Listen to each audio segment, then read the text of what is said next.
Mas pinahigpit na ngayon ng 6th Infantry Division ang seguridad sa Maguindanao del Norte matapos ang karumal-dumal na pagpaslang sa isang election officer at sa kanyang asawa.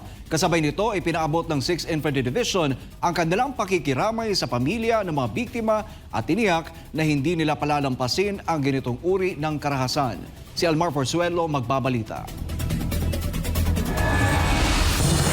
Mariing kinundi na ng 6th Infantry Division of Philippine Army ang walang awang pagpaslang sa election officer ng Dato Udin Sinsuat, Maguindanao del Norte kasama ang kanyang asawa. Matatanda ang tinambangan ng mga armadong lalaki nitong March 26, sina Attorney Maceda Abo at Jojo Abo habang binabaybay nila ang Barangay Makir sa Dato Udin Sinsuat. Sa isang pahayag, binigyang diin ng 6th Infantry Division ng ganitong uri ng karahasan lalo na laban sa isang opisyal ng halalan ay direktang banta sa integridad ng demokrasya lalo't papalapit na ang 2025 midterm elections. Dahil dito, tiniyak ng 6th ID ang pangangalaga sa malaya, patas at mapayapang halalan. Anila, hindi nila hahayaang manaig ang karahasan at takutin ang mamamayan sa kanilang demokratikong karapatan. Sa ngayon, nakikipag-unayan na ang mga sundalo sa Philippine National Police o PNP at iba pang law enforcement agencies upang matukoy at madakip agad ang mga nasa likod ng karumal-dumal na krimen. Bukod dito, patuloy na isinusulong ng 6th ID ang mga forum para sa mga kandidato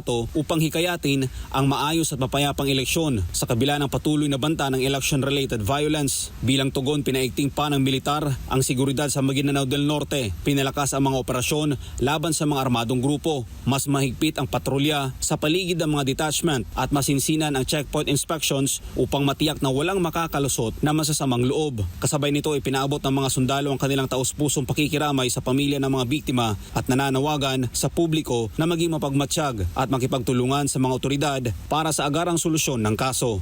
Para sa Diyos sa Pilipinas, kumahal Almar Forzuelo, SMNI News.